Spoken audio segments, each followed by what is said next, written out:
Joseph Drumheller, who is he? He is a guy with some very deep spiritual connections, not only to his version of the experience of divine, but he's also very deeply connected to nature.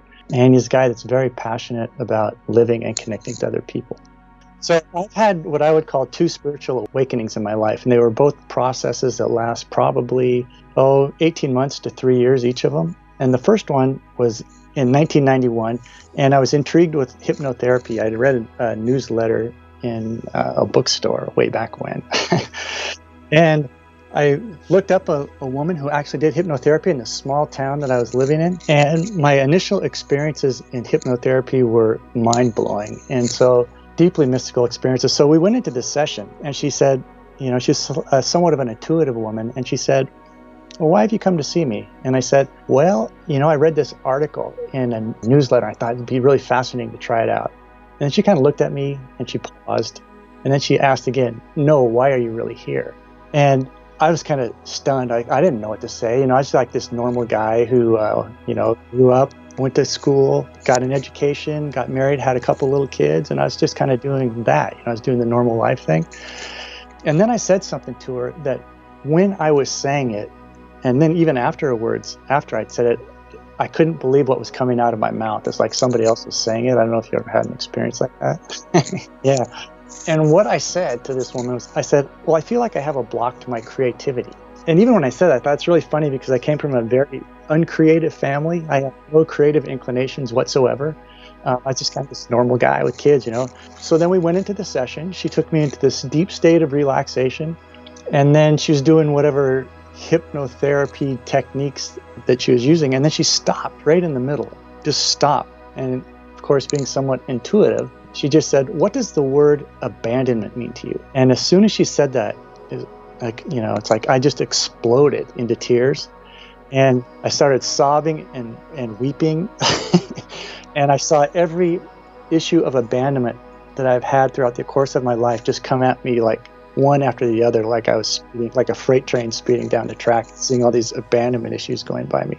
And so we finished the session, and I walk outside to my car, and I realized two things at the moment when I was finished. And the first thing I realized is that I was really embarrassed because I had just melted down in front of this woman that I didn't even know, even though she was a very nice woman. And then I realized also that I had stumbled onto some very powerful medicine, and I was hooked from that moment on. So I went home that day, and when I got home, my marriage that had been on the rocks, we'd been doing marriage counseling, we were kind of struggling with money, and we had two little kids. As soon as I got home, my marriage ended. That was it. So circumstances beyond my control, my marriage ended, and I had to end up living in a friend's teepee for the summer, in some nearby property. And the job I had that I was working, trying to get by, I was looking for a job at the time, and the one I had in this little town, I got politicked out of that job, and so I lost my job. And then winter was coming, I could no longer stay in this teepee, so I had to move, and so I lost all my friends in this town. So I lost my wife, my kids, my job, and my friends. But all the while I was doing this, I was going back to see this woman about every other week, and I was having these mystical experiences, like, just mind-boggling stuff every couple of weeks. And so I learned that in that process is that when you go into the subconscious mind like that and you start to give it direction to do healing, it's going to go to work right away, and it's going to start to show the effects of it in your external life. And so I didn't know what was going on. So this took me years to kind of piece it together. But when I moved back to my hometown, what happened over the course of the next 3 years or so is that I started playing bass guitar, and I got in this really great band. I started painting, and my paintings eventually ended up on walls of galleries in New York City.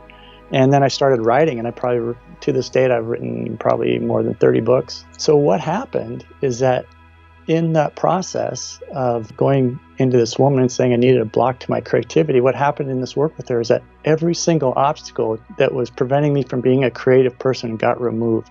And so unfortunately, it was essentially everything. I had to let go of everything. But in the process, I was kind of reborn into this new being. And then I went on to get certified as a clinical hypnotherapist. And I've been doing that ever since.